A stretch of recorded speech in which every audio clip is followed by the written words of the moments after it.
이제 앞서 리포트에서 당대표 후보들의 최근 모습들 좀 쭉 보셨는데 오늘 관련 일정이 있습니다. 지금 예비 경선을 실시한다고요, 교수님? 네. 여기서 이제 3명으로 후보를 추리고 나머지를 컷오프를 한다라는 건데 어떻게 좀 예상을 하세요? 그러니까 출마한 분이 4명인데 거기서 3명이니까 이제 한 분 떨어뜨리는 겁니다. 그렇죠. 제 생각에는 뭐 송영길, 우원식, 홍영표 후보가 3명 안에 이제 포함될 가능성이 매우 높다 이렇게 보는데 그 중에서도 이제 사실 이렇게 색깔이 굉장히 좀 달라요.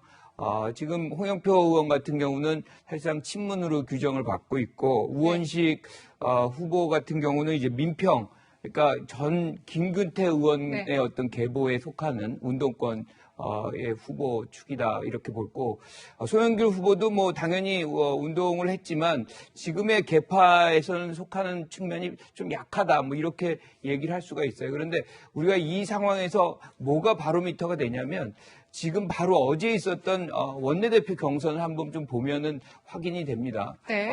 뭐 윤호중 후보가 당선이 됐죠. 하지만 그 변화가 좀 있었어요. 104표. 박완주 후보 비문 또는 비주류라고 할 수 있는 박완주 후보가 65표입니다. 그러니까 전번에 김태년 후보가 당선될 때 비주류 정성호 후보가 9표 받았어요. 네. 굉장히 사실은 비주류에 대한 지지가 늘어났다는 겁니다. 네. 이게 이제 원내에서의 어떤 역학관계의 변화인데 그것이 당으로 가면 더 확대될 공산이 있다. 네. 우리가 대의원이 45%, 권리당원이 40%, 국민 10%, 그리고 일반당원 5%예요.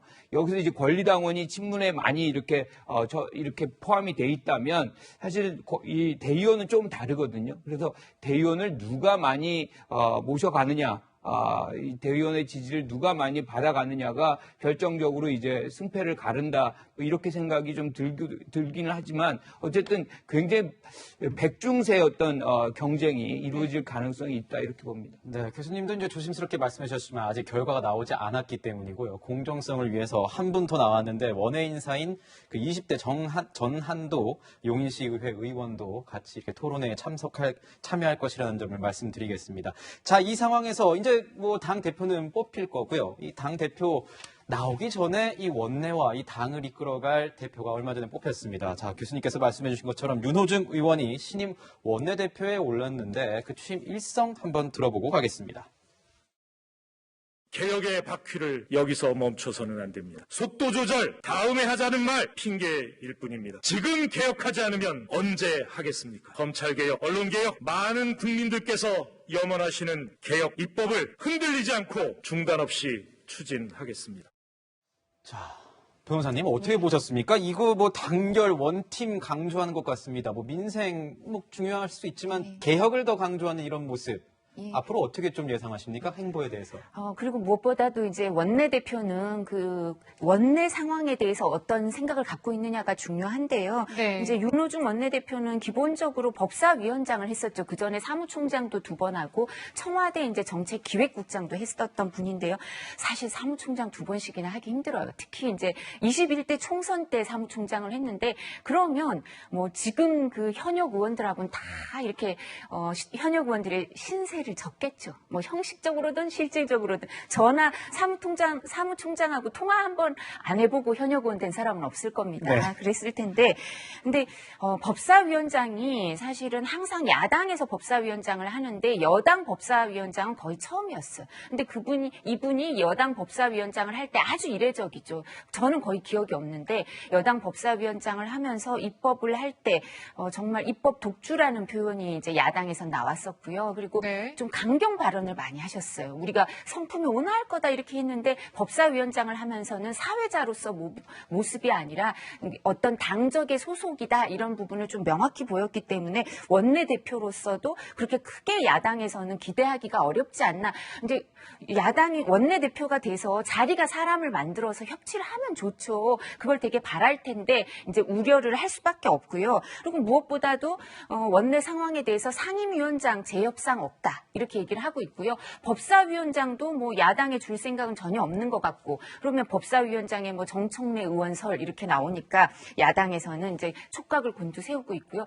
저는 그리고 또 주목하는 거 한 가지가 대통령께서 이제 청와대에서 국무총리랑 5개 부처 장관을 발표를 하면서 국무총리랑 국토부 장관은 즉각 즉각 그만둔다 이랬어요. 네. 19일부터 대정부 질의하거든요. 그럼 와서 대답을 누군가 해야 될 거 아니에요. 누가 합니까? 그러니까 네. 국무총리랑 국토부 장관은 즉각 그만두면 홍남기 이제 부총리가 대행하고 국토부 차관이 대행을 하겠죠. 그럼 네. 그 사람들이 답변을 하나 봐요. 근데 나머지 부처 장관들 있죠. 사개 부처, 뭐 과기, 뭐 해수 이런.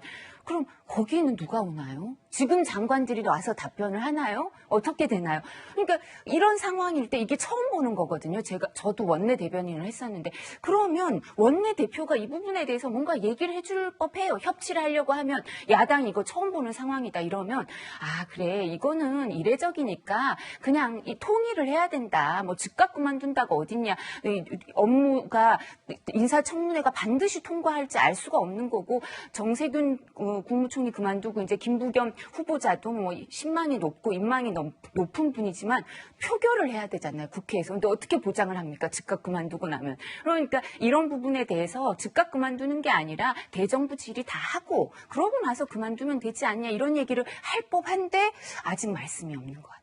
아하. 이게 되게 특이하더라고요. 제가. 특이한 점이군요. 네. 네, 뭐 어찌됐든 민주당의 새 원내 지도부가 꾸려졌고요. 오늘 당정청 정책협의도 재개가 됩니다. 이 자리에서 이제 새 대통령 정책실장하고요, 총리 대행 등과 어떤 상견례도 이뤄진다고 하지만 정말 관심이 많이 가는 거는 어떤 얘기를 할지예요. 특히 부동산 정책 관련해서요. 최근에 이제 민주당 내부에서 선거 이후에 좀 부동산 관련 규제 완화 등의 어떤 이슈들이 좀 제기가 되는 분위기가 있었는데 네, 어떻게 일단 보실까요? 우리가 정치를 크게 정무의 영역과 정책의 영역으로 나누잖아요. 그럼 지금 이 정무적인 영역에서는 청와대가 오히려 약간 온건한 쪽으로 인사 쇄신을 했고 네. 윤호중 원내대표 당선으로 민주당은 계속 강경 드라이브를 가겠다 이런 뜻이 분명합니다. 네. 그런데 말씀해주신 부동산 같은 정책의 영역에서는 예. 정반대예요.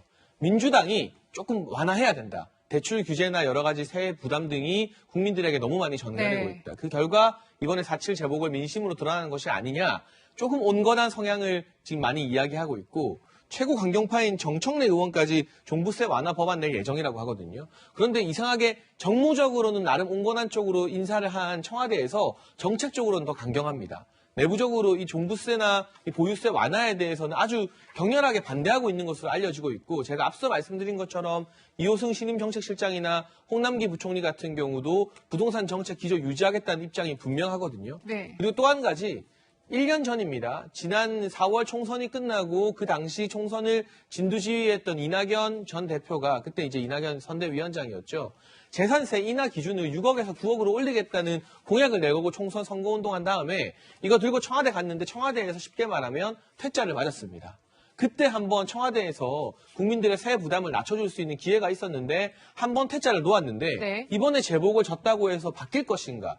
현재 거론되는 분위기로는 바뀌지 않는다는 것이에요. 네. 결과적으로 이 정책과 관련해서 기조를 유지하려는 청와대를 과연 새로운 더불어민주당의 원내 지도부나 원내 대표가 꺾을 수 있을 것인가? 근데 저는 가능성이 상당히 낮다고 보고요. 보통 네. 임기 말이 되면 청와대의 힘이 빠지고 당의 힘이 강해지는 게 일반적인 정치권의 모습인데 지금 문재인 정부와 더불어민주당에서는 청와대의 주도권이나 영향력이 임기 초부터 지나치다 싶을 정도로 강했기 때문에 네. 이게 하루아침에 선거 한 번 졌다고 또는 인적 쇄신이 이루어졌다고 해서 당이 말하는 걸 청와대가 그냥 순순히 들어줄 가능성 대단히 낮지 않겠느냐. 그러면 지켜보는 국민들 입장에서는 선거로 회초리를 때렸는데 아직까지도 청와대가 또는 더불어민주당이 국민들의 세 부담 신음하는 목소리에 공감 못하는구나 이런 생각을 하게 되면서 선거 패배 이후 실망감이 더 가중될지도 모르겠습니다. 네. 저는 정책의 변화의 가능성이 굉장히 높아졌다. 저는 네. 이렇게 분석을 합니다. 그러니까 지금 당에서 주도를 하고 있죠.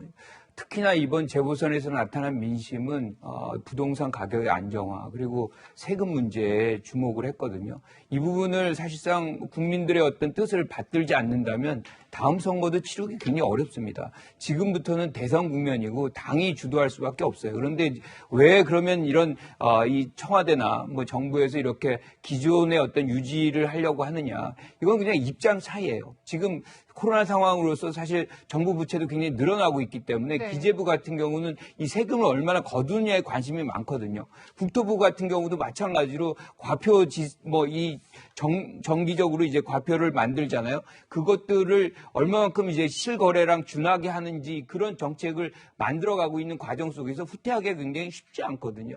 하지만 이 부분들은 사실은 이 정책, 이 정부가 하는 어떤 기존의 관행대로 이 정부의 어떤 시책을 해 나가는 것이고 그것을 실질적으로 주도하는 것은 당이고 정부입니다. 그리고 이게 바로 책임 정치고 하기 때문에 저는 당이 이 부분에 관해서는 직접적으로 개입을 해서 실질적으로 뭐 1가구 1주택이라든가 실수요자라든가 뭐 이런 분들의 어떤 대출 규제 뭐 이런 것들은 철저하게 좀 대폭 완화를 해주는 그런 정책들을 하지 않으면 국민들의 불만은 더 가중될 수밖에 없어요. 네. 특히나 이제 다주택자와 1주택자의 어떤 차별화는 분명히 해야 되는 부분이다. 이렇게 말씀드리고 싶습니다. 네, 뭐 여당, 뭐 청와대 다 이렇게 협의를 할지 어떻게 할지 이제 뭐 고민이 있는 상황인데 또 야당도 안 볼 수가 없습니다. 재보선 민심을 뒷받침해가지고 이 정부 정책에 대해서 지적하고 목소리를 내고 있습니다. 오늘 보면 야당 소속 5개 단체장